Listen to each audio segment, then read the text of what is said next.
రాష్ట్రంలోని అన్ని ఐటీఐల్లో సాంకేతిక పరిజ్ఞానాన్ని ఆధునీకరించుకోవాల్సిన అవసరం ఉందని కార్మిక గనుల శాఖ మంత్రి వివేక్ వెంకటస్వామి అన్నారు. హైదరాబాద్ విద్యానగర్లో 3 రోజులుగా జరుగుతున్న ప్రభుత్వ ITI principal department of employment and training orientation workshop ముగింపు కార్యక్రమంలో ఆయన పాల్గొన్నారు. రాష్ట్రంలోని ఐటీఐల అభివృద్ధికి 4,000 కోట్ల రూపాయలు అవసరముందని మంత్రి వివేక్ వెల్లడించారు. ఈ విషయంపై ముఖ్యమంత్రితో చర్చించి విద్యార్థులకు మరింత సాంకేతిక పరిజ్ఞానాన్ని అందించే దిశగా ముందుకు సాగనున్నట్లు వెల్లడించారు. ప్రభుత్వం ప్రతిష్టాత్మకంగా చేపట్టే స్కిల్ యూనివర్సిటీకి ఐటీఐలు అనుసంధానం చేయాల్సిన అవసరం ఉందని మంత్రి పేర్కొన్నారు.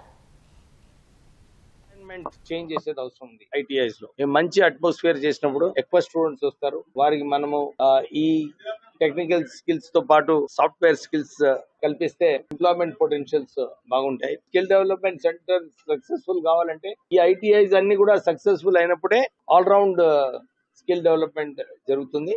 సో మాకు ఇంకొక 4,000 crores బడ్జెట్ అవసరం ఉంది ఐటీఐస్ ని అప్గ్రేడ్ చేయడానికి, కొత్త అడ్వాన్స్ ట్రైనింగ్ సెంటర్స్ స్థాపించడానికి. సో త్వరలోనే ముఖ్యమంత్రి గారితో కలిసి ఈ బడ్జెట్ రిక్వైర్మెంట్స్ కూడా మేము పూర్తిగా చేసుకున్నాం.